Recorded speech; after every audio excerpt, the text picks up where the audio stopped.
Praise the Lord. सभी विश्वासी भाई बहनों को प्रभु यीशु मसीह में जय मसीह की। बाइबल शिक्षा चैनल पर आप सभी का स्वागत है। हमारे इस चैनल को देखने के लिए आप चैनल को सब्सक्राइब करें और बेल आइकन के ऑल बटन को ज़रूर दबाएं, तभी आपको हमारी आने वाली हर वीडियो का नोटिफिकेशन मिलता रहेगा। आज मैं आपके लिए बाइबल की पुस्तक से एक महत्वपूर्ण संदेश लेकर आई हूँ, प्रार्थना की शक्ति के 3 मुख्य परिणाम।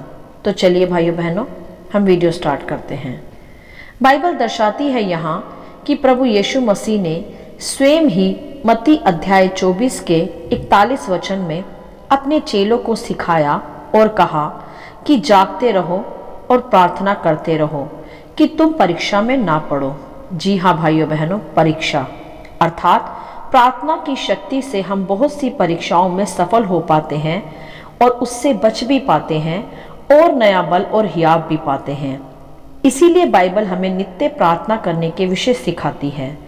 जैसे एक और आयत भी प्रकट करती है जो है लूका अध्याय 18 के वचन 1 में, जहां प्रभु यीशु मसीह ने फिर से चेलों से कहा कि नित्य प्रार्थना करना और हियाव ना छोड़ना चाहिए।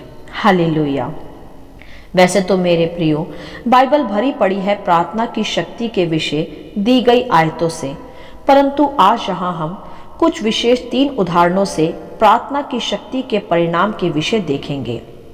जैसे हम देख सकते हैं बाइबल के सबसे महत्वपूर्ण उदाहरण में, जो कि है दानियल के विषय।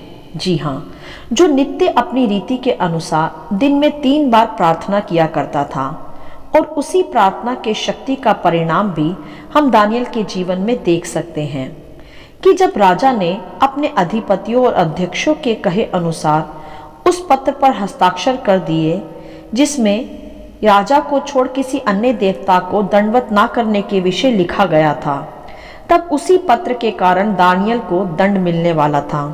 क्योंकि मेरे प्रियो, दानियल उस पत्र की घोषणा के बाद भी उससे नहीं डरा, और यह जानते हुए भी कि दंड के रूप में उसे शेरों की मान में फेंक दिया जाएगा, यह सब जानते हुए भी दानियल ने अपने परमेश्वर यहोवा से उसी रीति से जैसे वह नित्य प्रार्थना किया करता था, प्रार्थना करना नहीं छोड़ा।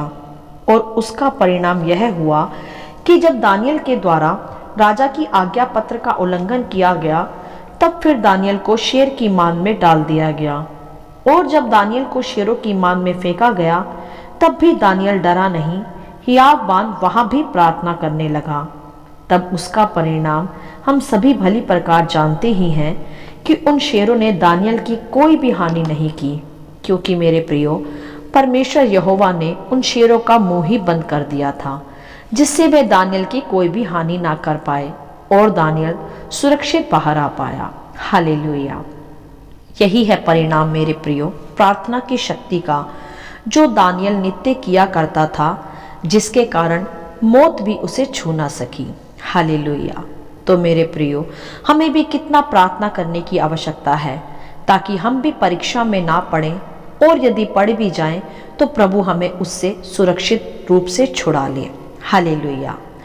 अगला उदाहरण हम देख सकते हैं मूसा का, जिसके विषय बाइबल बताती है कि मूसा परमेश्वर से आमने सामने बातें करता था और मूसा के चेहरे से भी परमेश्वर का प्रकाश चमकता था। हम देखते हैं जब अमालेकी प्रजा आकर इजराइलियों से लड़ने लगे, तब मूसा ने यहोशू को उनके साथ युद्ध लड़ने को भेजा और कुछ पुरुषों को भी छांट कर यहोशू के साथ भेजा और यहोशू से कहा कि तू बाहर जाकर अमालेकियों से लड़, और मैं परमेश्वर की लाठी हाथ में लिए हुए पहाड़ की चोटी पर खड़ा रहूंगा।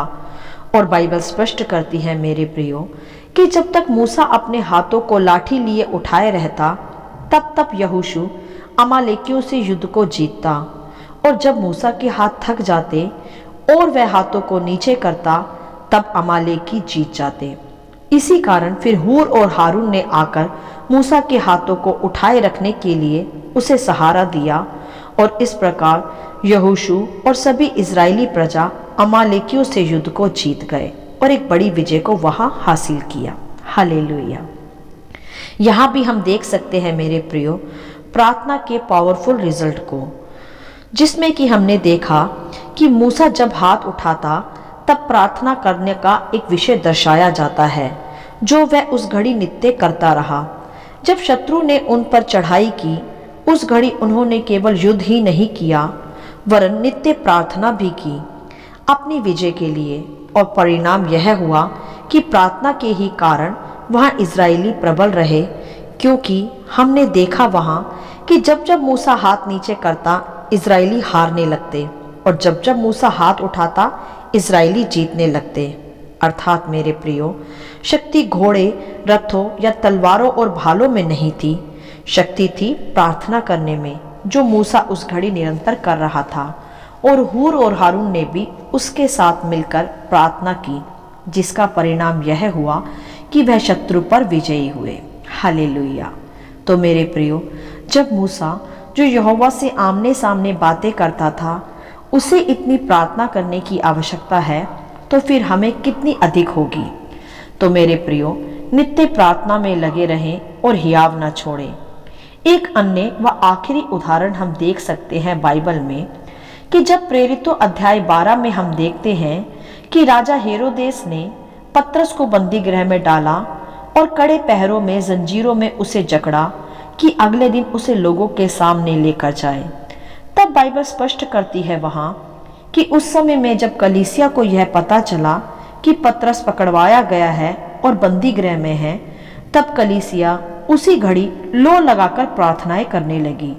और हम सभी जानते हैं मेरे प्रियो भली प्रकार कि इसी कारण पतरस के बंदी गृह में परमेश्वर का स्वर्गदूत उतर आया और पतरस की सभी जंजीरें खुल गईं और बंदी गृह के बंद द्वार भी खुद ब खुद ही खुल गए और पतरस उस बंदी गृह से मुक्त होकर वहां पहुंचा दिया गया जहां उसे आगे परमेश्वर का कार्य अभी करना था। हालेलुया।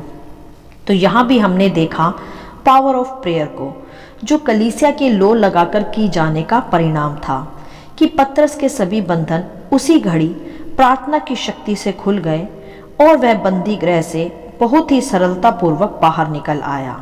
तो मेरे प्रियो, यहाँ इन 3 मुख्य उदाहरणों में हम प्रार्थना की शक्तियों का परिणाम देख सकते हैं।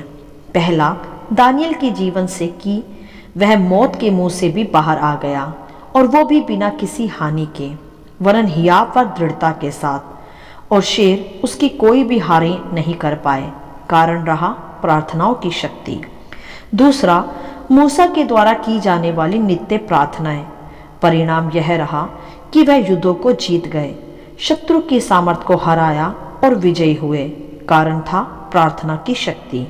और तीसरा मेरे प्रियो, पतरस की बंदी गृह से मुक्ति, अर्थात बंधनों से आज़ादी, गुलामी से स्वतंत्रता, वो भी प्रार्थनाओं की शक्ति के ही द्वारा।